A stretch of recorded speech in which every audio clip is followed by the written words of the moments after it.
Give me a song. Yeah. I got to give mama. Oh. Mama. Mama. Union Diamond. Mama.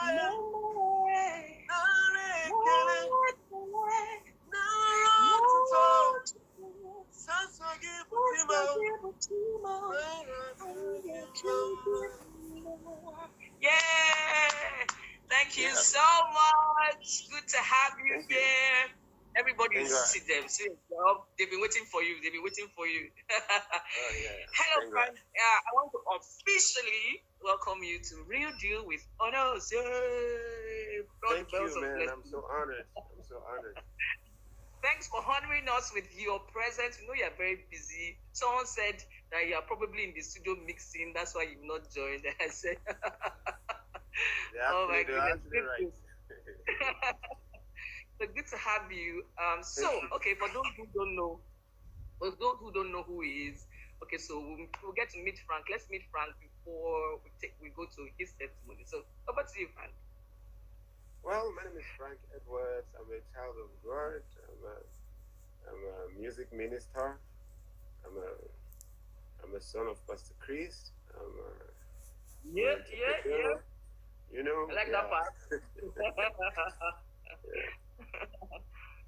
Okay.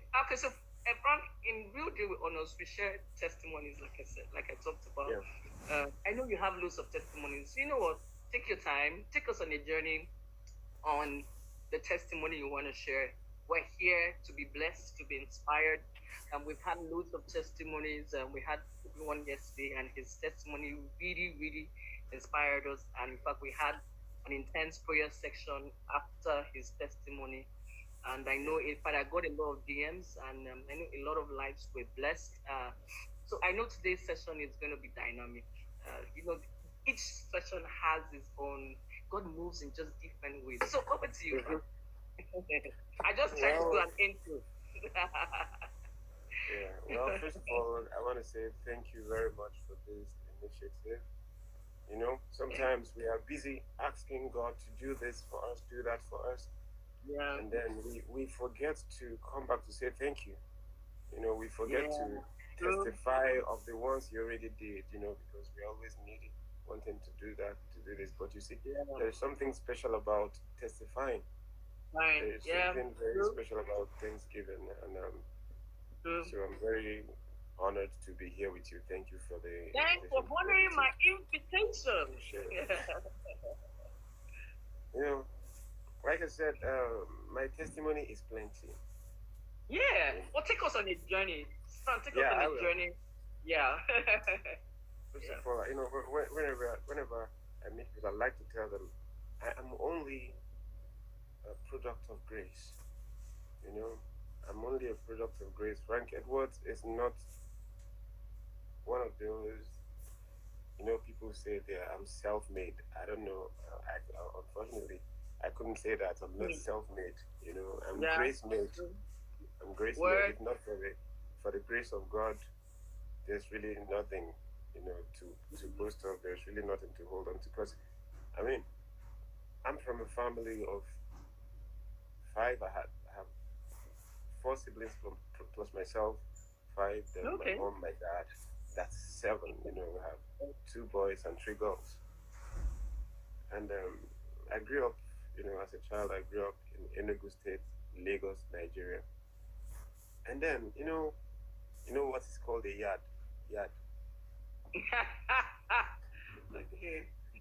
Yeah, so in our yard we have like, say, 30 people, 30 different families, living together. So we will share I'm telling you, we will share the gents and the ladies. So, like when you want to shower, everybody's on queue. So you better come out early. Everybody's on queue. And that's how it was for me. And in that yard, we only had a room, just a room, not even a very big room. So a room, 1 window, 1 door, that kind of life. So we had this small bed, but it's just for my parents. My mom and dad sleep on the bed. every other person. Just find somewhere and enter. Yeah, carry yourself. Yeah, So that was it for me. That was how I, grew up, and I used to help my mom. I used to hawk with my mom. My mom was making buns. You know what it is? She was making donuts. She was making everything that you Puff can puff. hawk. Ground nuts, As puff in most of puff. them, those Yeah, kind of not puff things. Okay. yeah. So I used to help her to hawk that because I mean, I have an elder sister, and then Okay. I'm the second, Second. and being a boy, so my mom feel like, okay, you're stronger than your sister and stronger than the rest. So I was the one doing all the hawking, So none of my siblings did all of that. So and I actually thought that was thoughtful of her because I actually didn't want my sisters to do that. I just didn't want to see everybody. So I told her, what, that's fine. I'll be doing it. Let them go to school. I'll be doing it. So of course I was going to school, but I was having issues with school because I go to school in the morning, I come back, I won't be able to do my homework. I have to quickly carry what I will sell out to the road. So and I will sell until like 6:30 to 7. I come home and then you're tired, you sleep, then the next day you go to school. So I was doing this. So whether it was raining, whether it was sunny, I was on the road hawking. So because of that, I had I got pneumonia. I got cold, so I had pneumonia. Oh wow. Yeah, I had a horrible pneumonia, and I was asthmatic. The combination is a horrible combination. Yeah, I was asthmatic, so I had this pneumonia, and it was horrible. It was horrible. Like, when you're asthmatic, you know that when you take like 2 steps, you start to pant. You start to pant. Then with pneumonia, then that puts this sharp pain on your lungs when you try to breathe in and out. It's just this sharp pain, so you have to breathe in and out carefully. So, and it was so bad. So my mom took me to the hospital, and they admitted us. She thought, okay, maybe they will give him an injection, they'll inject him or give him drug, then we'll go. She didn't know how bad it was until we got to the hospital after the test. They admitted us, and she was telling them to send us home because there was no money to pay the hospital bill. So my mom was saying, no, we have house, we have bed. This boy will die. If you just stay, let him stay, we'll work out every other thing. So staying there, we thought it was going to be like a week or even less. So we stayed there 1 week, 2 weeks, 3 weeks, 2 months, 3 months, 4 months, and guess what? All this time I'm telling you, it was almost a year. All this time I'm telling you, every time it got worse. No way. Every time it got worse. So because of that, in fact, things became worse because my mom was no longer making things to sell. Able to sell because she can't take care of you. Yeah, so my dad was my dad is an electrical engineer, so he does jobs. So he was now overpowered because now he has to cater for everything because money was only coming in from one side, and it's not all the time that he gets jobs to do. So he was overpowered. Money was, in fact, everything was a total mess. So because of that, what my mom first did was to send my siblings away. She said, this one go and live with this uncle, this one go and live with this auntie. So everybody was dispatched to different states. So as I speak to you, I mean, I didn't grow up with my siblings. Even up till now, we're still trying to be friends because we grew up separately. Different places. Yeah, we grew up separately. So but we're finding a way around it. I mean, it's working because we have this WhatsApp group where we meet, discuss, pray. So that's what we're trying to do. So I was there, and then months after months, it kept getting worse. In fact, I had the Indian nurse, whether doctor or nurse, then she's a lady. So on my arm here, they just from here to here, they wrote lists of things that I shouldn't be eating, and they wrote it there with marker, and they put a transparent tape on it. so that, and they put it there so that I don't make mistake or nobody makes mistake of giving me any of those things. So before anybody gives my food, they will first look at my, and so I couldn't, like when I shower, they couldn't pour water on my body because I'm gonna have tension. It was bad. If you pour water on my body, I'm gonna have tension. It's like a chills. So my mom would, put hot water and put it inside towel, and she'll be using it to clean my body because you couldn't pour water on my. I would just start to react. So they put all those things on my arm. So guess the things they said I shouldn't be eating. All the things they wrote on my hand. They say number one was fried eggs, fried plantain. In fact, anything fried. Wow. Yes, anything fried is ruled out. Milk was ruled out. Eggs was ruled out. Pap, just pap, no sugar, nothing, just pap. Jesus Christ. Yeah. So all this milk was ruled out, eggs ruled out, anything fried. In fact, not only that, they said I can't even stay around where they are frying anything because of the oil, that thing. Yeah. They said I couldn't even stay around anywhere. Dust, no, it's a no. So it was a difficult life for me, especially as a child. So one time, I had this little boy who was in the hospital with me. So my mom went out because she usually goes out to look for money, ask her friends, and then she'll come back, buy drugs. So she went out. So they brought food for the guy next to me. And I was hungry. Yes, and I was hungry. And what did they brought him fried plantain and eggs. And you're not eating. And I'm not supposed. And I was very hungry. Like I was super hungry. And then when my mom left, and the guy was kind enough, he was telling me to come and eat. I went to hungry man.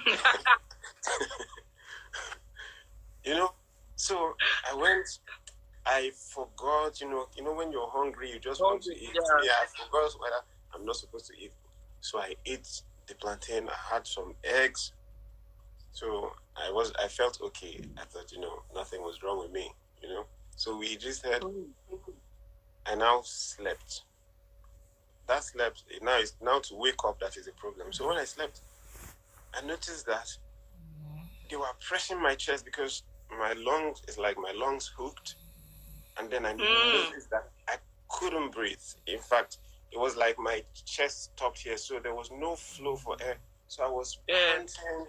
So they were trying everything they could, to resuscitate me. They pushed and pushed and pushed and pushed. Well, somehow I made it. And then this Indian doctor said to my mom that she has to get a particular vaccine. That if I don't use it, I was going to die at age 16. In fact, she said, if I don't use it, in fact, 16 is even like God's grace. If I get to age 16, it's God's grace, So, and then where are we supposed to get this vaccine? From Germany. My mom has not even been to Ghana before. In fact, none of my family members, none of my uncles have left Enugu at that time, So, and she's the Indian doctor said we can only get the vaccine in Germany. My mom laughed. Germany vaccine, how? So, and then she said the alternative is that she has, if we can make the money available, she can get someone get it. How much? And they called one ridiculous, unbelievable amount of money. And obviously it was not possible for my mom to get it because it was just impossible. So she kept praying and we were in a hospital. And guess what? Not only that, we couldn't get the vaccine. Now the hospital bill for those months had piled up so much. It has piled up so much. We are owing for drugs. In fact, the woman where she used to go and collect the pap, she's even owing the woman. Owing for the pap. Yeah, she was owing for the pap. But I noticed something. Every time I'll wake up in the middle of the night with all that was going on, then you're going to hear my mom singing, yo, yo, yo, yo, okaka, So what that means, okaka, it's like, mighty God, she's saying, what you're doing for me is good. So I'll be looking at her. Yeah, I was confused. Like, there's what is good about this condition that we are in? What's good about this situation? What is he doing that is good? Is it my health, or the fact that you don't even have money to pay the bills? You don't have money to buy vaccine. You don't have money to even pay the pap. Like, what exactly is good? Like, why is she so? I should be happy. So the doctors would come and say, Madam, what's the plan of offsetting this bill? Look at what the bill is today, because every day the bill was increasing. So whenever the doctor comes and you show my mom the bill, she will look at it and she will start to sing for them. You.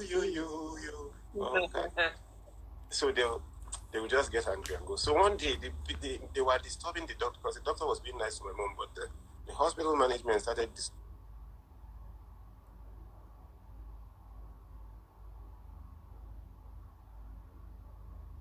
Okay, guys, hang in there. I think network is booting.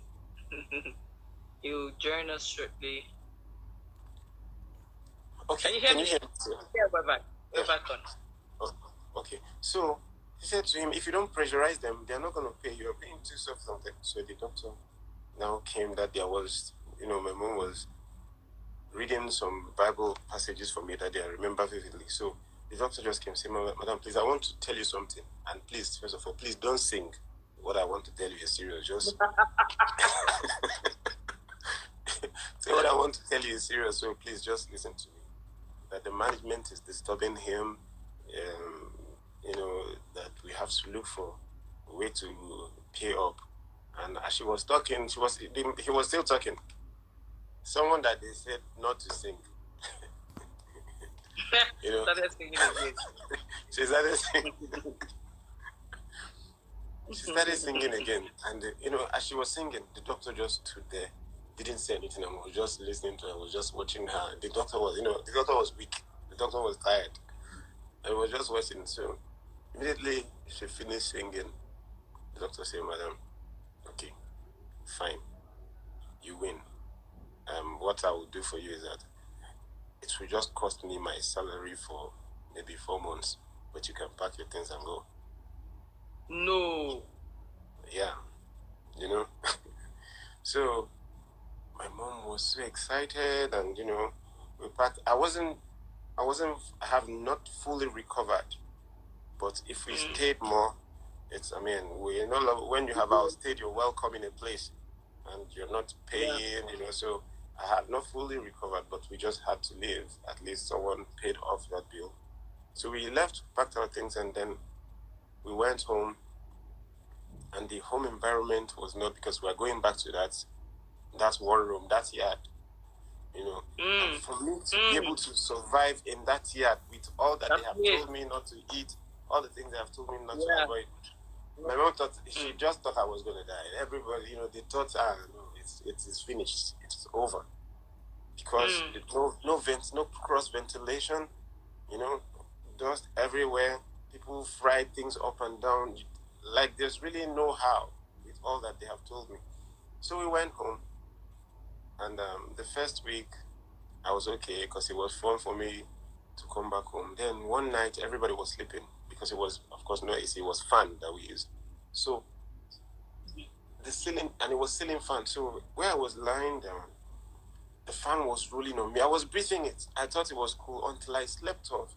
And what happens is that I'll sleep and I'll be struggling to wake up. I'll sleep normally. It happened to me as a child a lot of times. I'm going to sleep normally, but then I'll be, when it's time to wake up, I'll be struggling to wake up, struggling to breathe, and they will start to press my chest. And so that happened, that night. And my mom was pressing, they were praying. I was struggling to breathe. I was panting, so as they were doing it, I knew they were pressing it, but I don't know who is doing what. Do you understand? Because my eyes were closed. I knew they were pressing. But then, after a while, it's like someone puts their hand inside my chest. It was like a hand went inside. I could feel it, but my eyes was not open. So I could feel like someone just went there, it's like they pulled out they pulled out something. So my eyes opened, and then they started rejoicing. Thank you, God, thank you, Lord. So at this time I was telling you, the things that they wrote on my arm, they are beginning to fade because my mom was, cleaning my body. Water was penetrating yes, water was penetrating the transparent tape. So after we were getting clean, so they didn't write the list anywhere. The list was no other place but they wrote the list on your body. Tell them to write it in a piece of paper. Yeah, the list was no other place than my body. And another thing I didn't tell you, every day, like I take nothing less than maybe 13 injections at the same time. Yes, it was that bad. At the same time. Yeah. So, like when I passed you as a child, I smelled like a hospital. Antibiotics. Yeah, even when I'm not taking drugs, like on a normal day, that was my smell. Antibiotics. Wow. Because I have been in the hospital for a lot of months, always swallowing. In fact, some of them I'll swallow, some they will inject me. Some of the tablets I remember, they will put it through my anus. Yeah, some of the tablets. Yeah, some of the tablets. My mom, they will put it through my anus. It was horrible. So I don't know what happened. I started to eat one of the things that they wrote that I shouldn't be eating because we no longer have the list. So, and every time I eat it, I'll have allergy. And to make it worse, we don't know the particular thing that causes the allergy.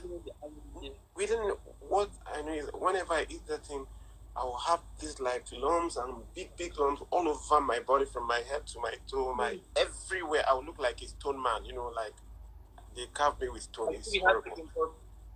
And when that happens, everybody, my dad won't be able to do anything. Everybody will be running his skater because, to make it worse, we don't know the particular food that was causing it. So I'll have that allergy. Then in my clothes, even when my mom goes out, they used to put Piriton for itching, on one. Then they put Ventolin on the other side of my pocket for the, asthma. So I always had it in my, yes, just in case. I always had it in my pocket. I always had Piriton here, then I had Ventolin, white and pink color. The Ventolin was pink color, the other one was white. So it became a normal thing. Do you understand? It became a normal thing that every time I go, I have it in my pocket just in case. So one time like that, I was having difficulty breathing, and it was getting bad, and there was no one at home. So, and they told me when that happens, just take one tablet of Ventolin. If you start to eat, just take Piriton. So I started to pant to breathe. I took Ventolin. It didn't work. So I thought that if I took more of it will stop. It will stop. I thought that if I took more, I'll start to breathe fine. So I took the second one. I took the third one. And I'm not supposed to do so. So I took maybe like 10 tablets of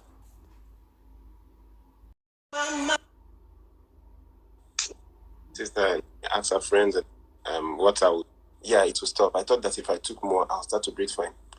So I took the second one. I took the third one. And I'm not supposed to do so. So I took maybe like 10 tablets of Ventolin almost at the same time. And after I took maybe the 10th one, I didn't even know if I was breathing again, but it was like I felt this peace. It's like, I don't know how to describe the feeling. I was not hearing any sound. I didn't feel bothered. I wasn't disturbed. I just felt like, at some point where you just feel like just going to lie down. And resting. That was how I was feeling. So I felt so much peace. So I laid down. That was the last thing I remembered. That was the last thing I remembered when I went to lay down. So the next time I know what's going on, I was hearing voice of people from a far place. I was hearing voices, and they were from very far. The voices sounded like they were coming from far, but I knew there was trouble because they were panicking, but it was coming from a very far place. So I was there, you know. Now the voices were coming closer. They were coming closer. They were coming closer. Now I know my mom's tongues. When my mom pray in tongues, even now I could write it for you. She has her own voice. I can write her tongues. Nice one. You know, my mom has her own. Like every time she pray, I would even if I in my dream, I will tell you this is my mom. So I knew her vocabs. I can write it down. So when the voices were coming close, so I was hearing my mom's voice. She was praying. She was speaking in tongues. One of the popular vocab in my mom's tongue is "Kuri Mama Sheri Mama." Kuri Mama Sheri. It's always Kuri Mama Sheri Mama. Oh Jesus. So when I started to hear my mom's voice, so in that thing, so I was trying, like I was stretching my hand. This time, I don't know whether it was happening live but I was stretching my hand, trying to reach her. So I was hearing those voices, and then, she held my hand and pulled me up, just pulled me up by force. By the time I opened my eyes, because my mom is